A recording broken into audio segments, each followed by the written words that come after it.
না মানে আমি 1 মাস মাকে রাখবো, দিদি ওই মাসে বাবাকে রাখবে, আবার পরের মাসে আমি বাবাকে নিয়ে আসবো, দিদি আবার মাকে রাখবে, এইভাবেই রাখবো আর কি। আর তাছাড়া দুজনকে একসাথে রাখলে খরচাটাও তো একটু বেশি হবে নাকি? আর এই শেষ বয়সে গিয়ে বাবা মাকে আলাদা করে দেবে?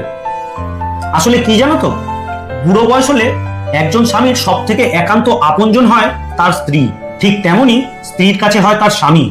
বাবা মায়ের ভালোবাসার কোনো মূল্য হয় না, তবে তারা দুজনে কিন্তু একই সাথে থাকবে এই বাড়িতে। সত্যি তুমি ঠিক বলছো গো। হ্যাঁ গো, আমি একদম ঠিক বলছি। তাদের যখন ইচ্ছা হবে তারা তার বড় মেয়ের বাড়িতে ঘুরতে যেতে পারে, কিন্তু বাবা মাকে আলাদা করে রাখবে এটা ভেবো না কখনো। বৃদ্ধ বয়সে বাবা মাকে আলাদা করে রাখা বা বৃদ্ধাশ্রমে পাঠানো বড়ই পাপ কাজ।